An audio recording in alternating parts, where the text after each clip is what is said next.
The Mysterious Affairs at Styles by Agatha Christie. Chapter 8. Fresh Suspicions. There was a moment's stupefied silence. Jap, who was the least surprised of any of us, was the first to speak. "My word," he cried. "You're the goods, and no mistake, Mr. Poirot. These witnesses of yours are all right, I suppose? Voilà. I have prepared a list of them, names and addresses. You must see them, of course, but you will find it all right. I'm sure of that." Jap lowered his voice. "I'm much obliged to you. A pretty mare's nest arresting him would have been." He turned to Inglethorpe. "But, if you'll excuse me, sir, why couldn't you say all this at the inquest?" "I will tell you why," interrupted Poirot. "There was a certain rumor, a most malicious and utterly untrue one," interrupted Alfred Inglethorpe in an agitated voice. "And Mr. Inglethorpe was anxious to have no scandal revived just at present. Am I right?" "Quite right." Inglethorpe nodded. "With my poor Emily not yet buried, can you wonder I was anxious that no more lying rumors should be started?" "Between you and me, sir," remarked Jap, "I'd sooner have any amount of rumors than be arrested for murder, and I venture to think your poor lady would have felt the same. And if it hadn't been for Mr. Poirot here, arrested you would have been, as sure as eggs is eggs." "I was foolish, no doubt," murmured Inglethorpe. "But you do not know, Inspector, how I have been persecuted and maligned." And he shot a baleful glance at Evelyn Howard. "Now, sir," said Jap, turning briskly to John, "I should like to see the lady's bedroom, please, and after that I'll have a little chat with the servants. Don't you bother about anything. Mr. Poirot, here, will show me the way." As they all went out of the room, Poirot turned and made me a sign to follow him upstairs. There he caught me by the arm and drew me aside. "Quick, go to the other wing. Stand there, just this side of the baize door. Do not move till I come." Then, turning rapidly, he rejoined the two detectives. I followed his instructions, taking up my position by the baize door, and wondering what on earth lay behind the request. Why was I to stand in this particular spot on guard? I looked thoughtfully down the corridor in front of me. An idea struck me. With the exception of Cynthia Murdoch's, everyone's room was in this left wing. Had that anything to do with it? Was I to report who came or went? I stood faithfully at my post. The minutes passed. Nobody came. Nothing happened. It must have been quite 20 minutes before Poirot rejoined me. "You have not stirred?" "No, I've stuck here like a rock. Nothing's happened." "Ah!" Was he pleased or disappointed? "You've seen nothing at all?" "Non." "But you have probably heard something?" "A big bump et mon ami." "Non." "Is it possible?" "Ah, but I am vexed with myself. I am not usually clumsy." I made but a slight gesture. I know Poirot's gestures. With the left hand, and over went the table by the bed. He looked so childishly vexed and crestfallen that I hastened to console him. "Never mind, old chap. What does it matter? Your triumph downstairs excited you. I can tell you that was a surprise to us all. There must be more in this affair of Inglethorpe's with Mrs. Raikes than we thought, to make him hold his tongue so persistently. What are you going to do now? Where are the Scotland Yard fellows?" "Gone down to interview the servants. I showed them all our exhibits. I am disappointed in Jap. He has no method." "Hello," I said, looking out of the window. "Here's Dr. Bauerstein. I believe you're right about that man, Poirot. I don't like him." "He is clever," observed Poirot meditatively. "Oh, clever as the devil. I must say I was overjoyed to see him in the plight he was in on Tuesday. You never saw such a spectacle." And I described the doctor's adventure. He looked a regular scarecrow, plastered with mud from head to foot. "You saw him, then?" Yes, of course, he didn't want to come in. It was just after dinner, but Mr. Inglethorpe insisted. What? Poirot caught me violently by the shoulders. Was Dr. Bauerstein here on Tuesday evening? Here? And you never told me? Why did you not tell me? Why? Why? He appeared to be in an absolute frenzy. My dear Poirot, I expostulated. I never thought it would interest you. I didn't know it was of any importance. Importance? It is of the first importance. So Dr. Bauerstein was here on Tuesday night, the night of the murder. Hastings, do you not see? That alters everything. Everything. I had never seen him so upset. Loosening his hold of me, he mechanically straightened a pair of candlesticks, still murmuring to himself, Yes, that alters everything, everything. Suddenly he seemed to come to a decision. Allons, he said, we must act at once. Where is Mr. Cavendish? John was in the smoking room. Poirot went straight to him. Mr. Cavendish, I have some important business in Tadminster. A new clue. May I take your motor? Why, of course. Do you mean at once? If you please. John rang the bell and ordered round the car. In another 10 minutes, we were racing down the park and along the high road to Tadminster. Now, Poirot, I remarked resignedly, perhaps you will tell me what all this is about? Well, mon ami, a good deal you can guess for yourself. Of course you realize that now Mr. Inglethorpe is out of it, the whole position is greatly changed. We are face to face with an entirely new problem. We know now that there is one person who did not buy the poison. We have cleared away the manufactured clues. Now for the real ones. I have ascertained that anyone in the household, with the exception of Mrs. Cavendish, who was playing tennis with you, could have personated Mr. Inglethorpe on Monday evening. In the same way, we have his statement that he put the coffee down in the hall.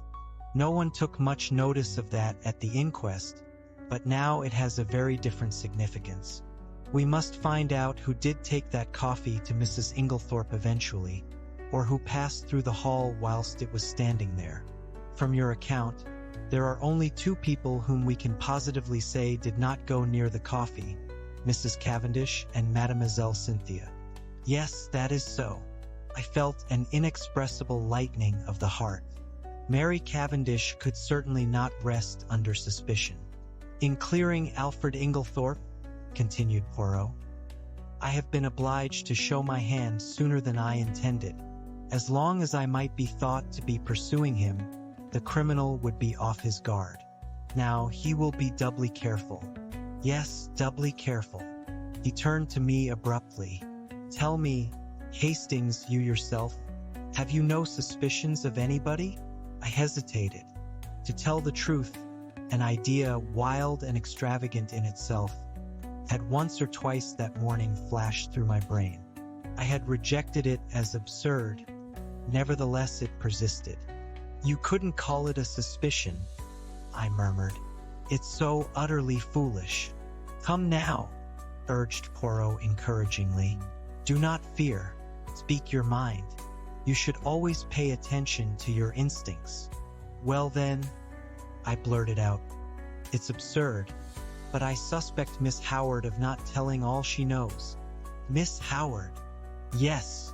You'll laugh at me. Not at all. Why should I?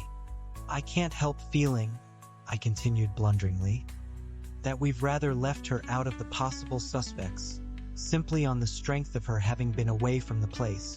But, after all, she was only 15 miles away. Car would do it in half an hour.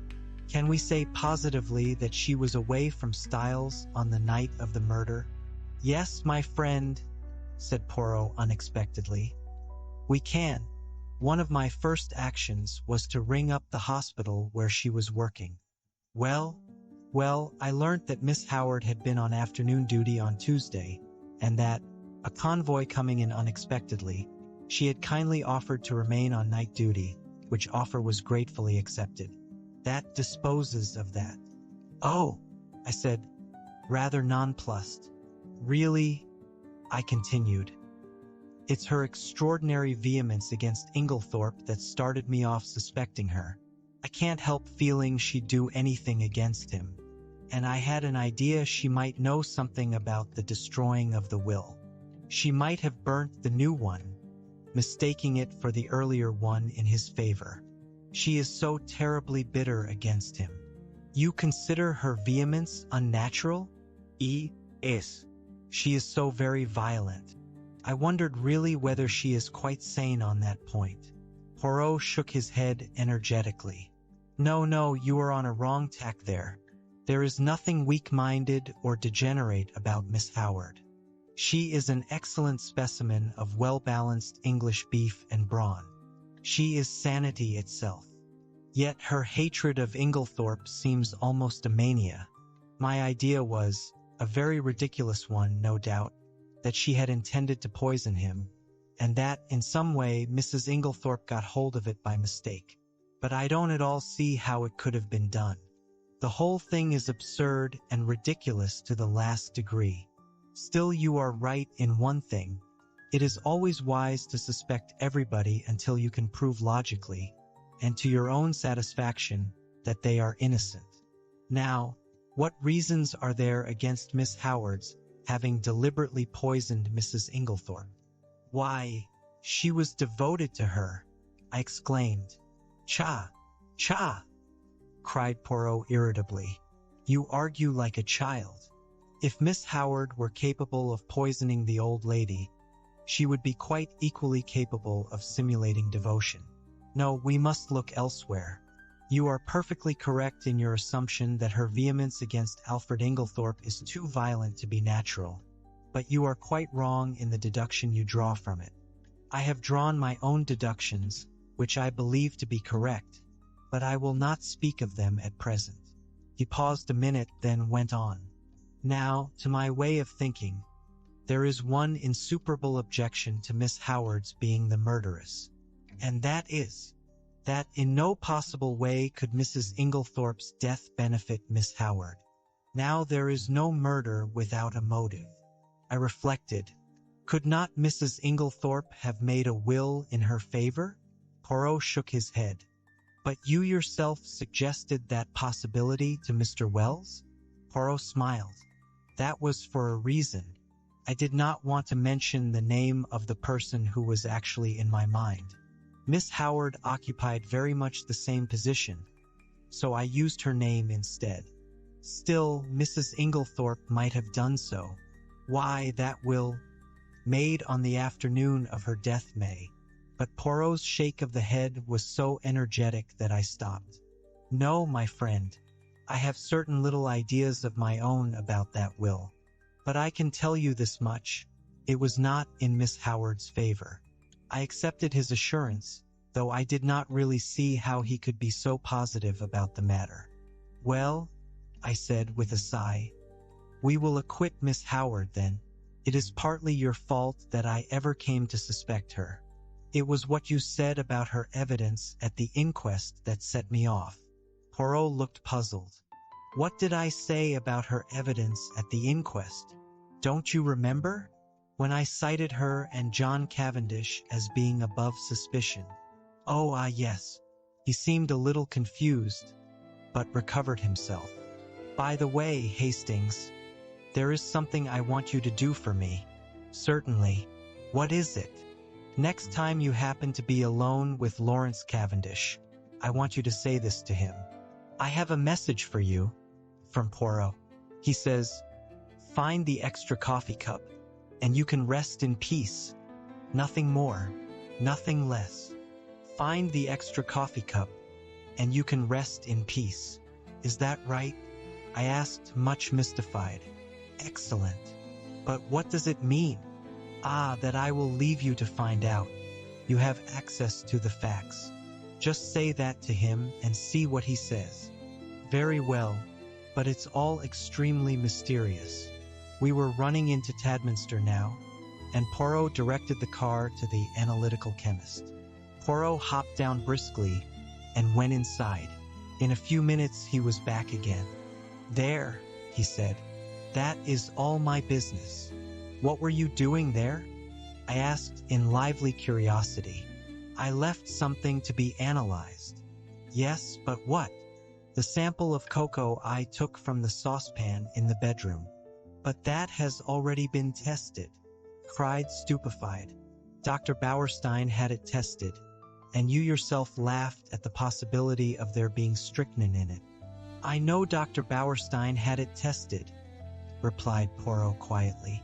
Well, then? Well, I have a fancy for having it analyzed again, that is all. And not another word on the subject could I drag out of him. This proceeding of Poirot's in respect of the cocoa puzzled me intensely. I could see neither rhyme nor reason in it. However, my confidence in him, which at one time had rather waned, was fully restored since his belief in Alfred Inglethorpe's innocence had been so triumphantly vindicated. The funeral of Mrs. Inglethorpe took place the following day, and on Monday, as I came down to a late breakfast, John drew me aside and informed me that Mr. Inglethorpe was leaving that morning to take up his quarters at the Stylites Arms until he should have completed his plans. And really it's a great relief to think he's going, Hastings, continued my honest friend.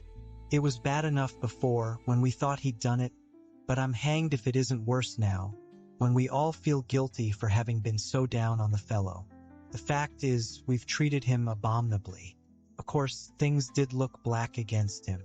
I don't see how anyone could blame us for jumping to the conclusions we did. Still, there it is, we were in the wrong, and now there's a beastly feeling that one ought to make amends, which is difficult when one doesn't like the fellow a bit better than one did before.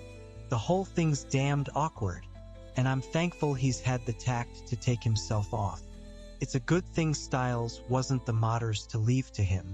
Couldn't bear to think of the fellow lording it here. He's welcome to her money. You'll be able to keep up the place all right? I asked.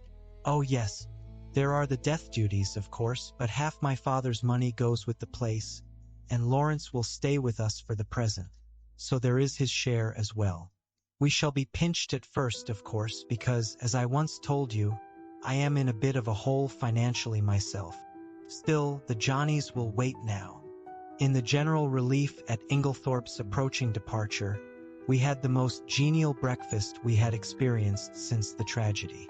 Cynthia, whose young spirits were naturally buoyant, was looking quite her pretty self again, and we all, with the exception of Lawrence, who seemed unalterably gloomy and nervous, were quietly cheerful at the opening of a new and hopeful future. The papers, of course, had been full of the tragedy. Glaring headlines, sandwiched biographies of every member of the household, subtle innuendos, the usual familiar tag about the police having a clue. Nothing was spared us. It was a slack time. The war was momentarily inactive, and the newspapers seized with avidity on this crime in fashionable life. The mysterious affair at Styles was the topic of the moment. Naturally, it was very annoying for the Cavendishes. The house was constantly besieged by reporters who were consistently denied admission, but who continued to haunt the village and the grounds, where they lay in wait with cameras for any unwary members of the household. We all lived in a blast of publicity. The Scotland Yard men came and went, examining, questioning, lynx-eyed and reserved of tongue. Towards what end they were working we did not know. Had they any clue, or would the whole thing remain in the category of undiscovered crimes? After breakfast, Dorcas came up to me rather mysteriously and asked if she might have a few words with me. Certainly. What is it, Dorcas? Well, it's just this, sir. You'll be seeing the Belgian gentleman today, perhaps. I nodded. Well, sir, you know how he asked me so particular if the mistress, or anyone else, had a green dress? Yes, you have found one. My interest was aroused. No, not that, sir. But since then I've remembered what the young gentleman, John and Lawrence were still the young gentleman to Dorcas, call the dressing-up box. It's up in the front attic, sir. A great chest, full of old clothes and fancy dresses, and what not. and it came to me sudden like that there might be a green dress amongst them. So, if you tell the Belgian gentleman, I will tell him, Dorcas, I promised. Thank you very much, sir. A very nice gentleman he is, sir. And quite a different class from them two detectives from London what goes prying about and asking questions. I don't hold with foreigners as a rule, but from what the newspapers say I make out as how these brave Belgies isn't the ordinary run of foreigners, and certainly he's a most polite-spoken gentleman. Dear old Dorcas, as she stood there, with her honest face upturned to mine, I thought what a fine specimen she was of the old-fashioned servant that is so fast dying out. I thought I might as well go down to the village at once and look up Poirot. But I met him halfway, coming up to the house, and at once gave him Dorcas's message. Ah, the brave Dorcas! We will look at the chest, but no matter, we will examine it all the same. We entered the house by one of the windows. There was no one in the hall, and we went straight up to the attic. Sure enough, there was the chest, a fine old piece, all studded with brass nails, and full to overflowing with every imaginable type of garment. Poirot bundled everything out on the floor with scant ceremony. There were one or two green fabrics of varying shades, but Poirot shook his head over them all. He seemed somewhat apathetic in the search, as though he expected no great results from it. Suddenly he gave an exclamation. What is it? Look! The chest was nearly empty, and there, reposing right at the bottom, was a magnificent black beard. Oh ho! Said Poirot. Oh ho! He turned it over in his hands, examining it closely. New, he remarked. Yes, quite new. After a moment's hesitation, he replaced it in the chest, heaped all the other things on top of it as before, and made his way briskly downstairs. He went straight to the pantry, where we found Dorcas busily polishing her silver. Poirot wished her good morning with Gallic politeness, and went on. We have been looking through that chest, Dorcas. I am much obliged to you for mentioning it. There is, indeed, a fine collection there. Are they often used, may I ask? Well, sir, not very often nowadays, though from time to time we do have what the young gentlemen call a dress-up night. And very funny it is sometimes, sir. Mr. Lawrence, he's wonderful. Most comic. I shall never forget the night he came down as the Tsar of Persia, I think he called it. A sort of Eastern king it was. He had the big paper knife in his hand, and mind, Dorcas, he says, you'll have to be very respectful. This is my specially sharpened scimitar, and it's off with your head if I'm at all displeased with you. Miss Cynthia, she was what they call an Apache or some such name, a Frenchified sort of cutthroat, I take it to be. A real sight she looked. You'd never have believed a pretty young lady like that could have made herself into such a ruffian. Nobody would have known her. These evenings must have been great fun, said Poirot genially. I suppose Mr. Lawrence wore that fine black beard in the chest upstairs, when he was Shah of Persia? He did have a beard, sir, replied Dorcas, smiling. And well I know it, for he borrowed 2 skeins of my black wool to make it with, and I'm sure it looked wonderfully natural at a distance. I didn't know as there was a beard up there at all. It must have been got quite lately, I think. There was a red wig, I know, but nothing else in the way of hair. Burnt corks they use mostly, though 'tis messy getting it off again. Miss Cynthia was a nigger once, and, oh, the trouble she had. So Dorcas knows nothing about that black beard, said Poirot thoughtfully, as we walked out into the hall again. Do you think it is the one? I whispered eagerly. Poirot nodded. Ido. You notice it had been trimmed? No. Yes, it was cut exactly the shape of Mr. Inglethorpe's, and I found 1 or 2 snipped hairs. Hastings, this affair is very deep. Who put it in the chest, I wonder? Someone with a good deal of intelligence, remarked Poirot dryly.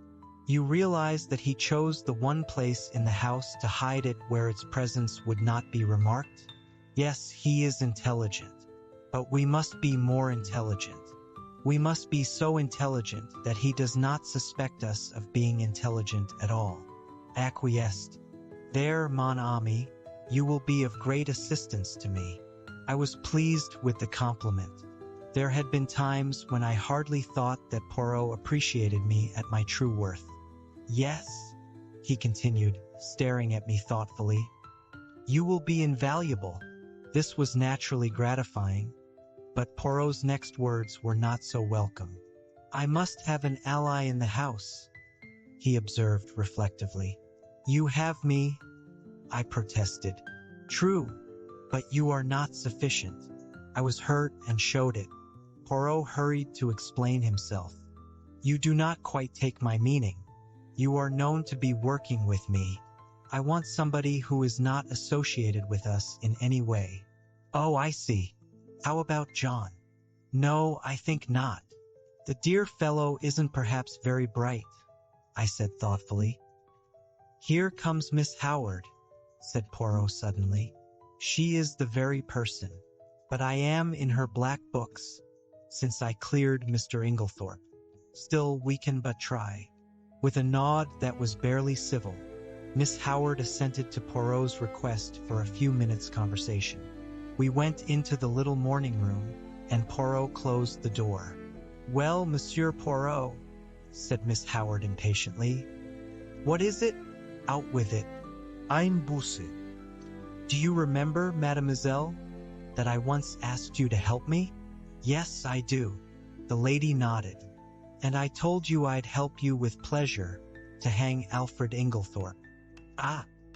Poirot studied her seriously. Miss Howard, I will ask you one question. I beg of you to reply to it truthfully. Never tell lies, replied Miss Howard. It is this. Do you still believe that Mrs. Inglethorpe was poisoned by her husband? What do you mean? She asked sharply. You needn't think your pretty explanations influence me in the slightest. I'll admit that it wasn't he who bought strychnine at the chemist's shop. What of that? I dare say he soaked fly paper, as I told you at the beginning. That is arsenic, not strychnine, said Poirot mildly. What does that matter? Arsenic would put poor Emily out of the way just as well as strychnine. If I'm convinced he did it, it doesn't matter a jot to me how he did it. Exactly. If you are convinced he did it, said Poirot quietly, I will put my question in another form. Did you ever in your heart of hearts believe that Mrs. Inglethorpe was poisoned by her husband?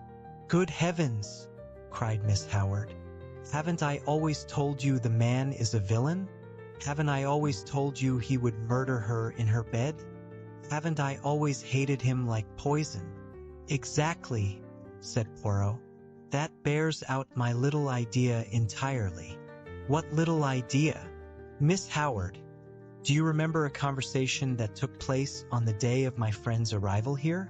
He repeated it to me, and there is a sentence of yours that has impressed me very much. Do you remember affirming that if a crime had been committed, and anyone you loved had been murdered, you felt certain that you would know by instinct who the criminal was, even if you were quite unable to prove it? Yes, I remember saying that. I believe it too. I suppose you think it nonsense. Not at all. And yet you will pay no attention to my instinct against Alfred Inglethorpe. No, said Poirot curtly, because your instinct is not against Mr. Inglethorpe. What? No. You wish to believe he committed the crime. You believe him capable of committing it. But your instinct tells you he did not commit it. It tells you more. Shall I go on? She was staring at him, fascinated, and made a slight affirmative movement of the hand. Shall I tell you why you have been so vehement against Mr. Inglethorpe? It is because you have been trying to believe what you wish to believe. It is because you are trying to drown and stifle your instinct, which tells you another name. No, no, no, cried Miss Howard wildly, flinging up her hands. Don't say it. Oh, don't say it. It isn't true. Can't be true. I don't know what put such a wild, such a dreadful, idea into my head. I am right, am I not? Asked Poirot. Yes, yes, you must be a wizard to have guessed. But it can't be so, it's too monstrous, too impossible. It must be Alfred Inglethorpe. Poirot shook his head gravely. Don't ask me about it, continued Miss Howard, because I shan't tell you. I won't admit it even to myself. I must be mad to think of such a thing. Poirot nodded as if satisfied. I will ask you nothing. It is enough for me that it is as I thought. And I too have an instinct. We are working together towards a common end. Don't ask me to help you because I won't. I wouldn't lift a finger to, she faltered. You will help me in spite of yourself. I ask you nothing, but you will be my ally. You will not be able to help yourself. You will do the only thing that I want of you.